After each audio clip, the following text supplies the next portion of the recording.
I've been teaching music lessons online for about 16 months now, so I thought I'd share a few tips of things that I've found helpful. I don't claim to be an expert, this is just from my personal experience. When you set up your room, you don't need a lot of fancy equipment.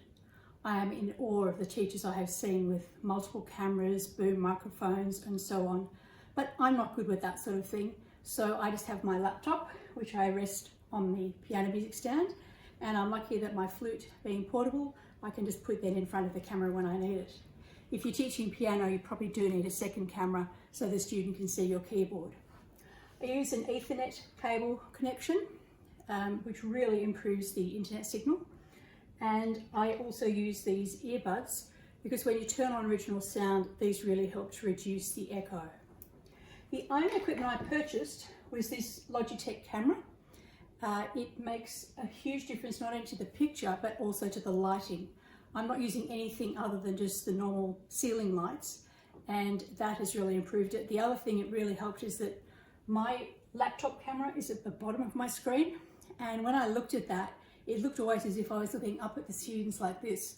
So by having this camera, I now can look directly at the students. You can use any platform. I use Zoom as I've found the sound quality generally reliable. It's easy to schedule lessons, and I like the waiting room for back-to-back lessons. I also though use FaceTime if I have a problem with Zoom, just as a backup. Now I won't go into all the details of the Zoom settings. If you want more detailed instructions, you'll find them in my newsletters, along with things like how to share the screen, the whiteboard and things like that. But the main thing is to go to the small microphone symbol and click on the arrow beside it to take you to audio settings. Then in audio settings, the most important things, uncheck automatically adjust microphone volume, otherwise you won't be able to hear the high notes. You want to disable echo cancellation. If it's available, check the high fidelity music mode. You also want the in-meeting option to turn on original sound. This is so that when you have both you and the student should have a little thing at the top there where it says turn on original sound, and you need to make sure that it's on so that you're in the lesson. That's going to give you much better sound quality if both you and the student have original sound enabled. I have all the music within arm's reach, one pile with the beginners books and also for the adult learners. Then I have another pile that has the music for the intermediate and advanced students. I have my instruments ready and I have the various games I'm going to use. The kids also have a games pack that their parents pick up about every 6 weeks, which has the new games in it. You can see that I just use the piano stool and lounge chairs. I'm just in the lounge room. And I also have a lounge chair for the animals that join us in lessons. I find it's worth putting in a bit more preparation time for online lessons than I would normally do for face-to-face teaching. The main reason is it is really easy to lose the attention of your student on screen while you're searching for something, especially with little students. So I have an outline for each student of which pieces we'll do, if we're doing games or other skills such as oral skills.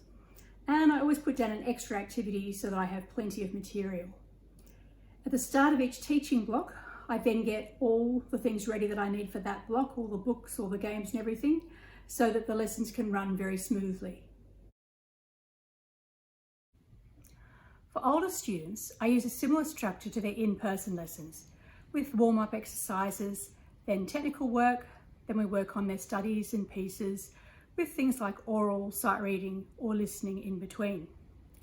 For the younger students though, I divide the lesson into lots of very short segments. That might be playing, or listening, or lots of games and activities.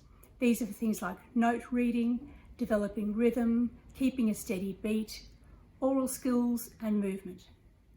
I find too that having an adult involved makes a huge difference for the young children, not only for things like writing down notes for their home practice, but particularly when you're trying to help them with left hand, right hand, or if you're referring to a particular finger. With the little kids, I sometimes get them to write on their music themselves if it's a simple symbol, such as an arrow or something. Or I also give them all a packet of googly eyes and they can put that on their music if there's something that they need to remember, for example, if they keep forgetting the key signature. For the older students, I let them write their own notes, and I actually think they remember a lot better when they write them than when I used to write the notes for them. One of the most helpful things for teaching music online is use backing tracks. We can't play with the students, so if they put on a backing track at their end, they can play along with the accompaniment or a full performance. I made backing tracks and recordings for all my flute books with the intention for students to use them to practice at home, also that flute teachers who don't play piano can have the accompaniment. What I found with online teaching was that these backing tracks are super helpful and really help the student become aware of playing in time and in tune with another instrument. I know there are ways to record students and put tracks together to create an ensemble performance, but not being a techie, I find it much easier to use recordings of duets and trios and have my students play along with them. For all of my flute books, I have recordings of the duet and trio parts, and what I do is teach the student the different parts of the duet or trio and then get them to play along, playing a different part each time. And this way they develop an awareness of listening to the other parts as they play. One of the main things I've learned with online teaching is that self-care is really important. These can just be little things like having your water bottle handy and remembering to drink frequently, remembering to stretch, look into the distance. I'm lucky that if I turn around during the day, this is the view I see from my lounge room. The other things I've found very helpful is that I actually have a separate pair of computer glasses, which are ideal for that focal distance and also filter light. You can do a blue light filter on your screen to reduce eye strain, and I also frequently use eye drops during the day because we tend to blink less often when we're staring at a screen, so this can really help. The other thing that I've learned over time is that I need to do a realistic schedule. Now, you may not all have that option, especially if you're teaching for a school, but if you've got your own studio, I strongly recommend scheduling in adequate breaks. I started off teaching all my students back to back, doing a huge long thing just to get my teaching finished and then I'd be free.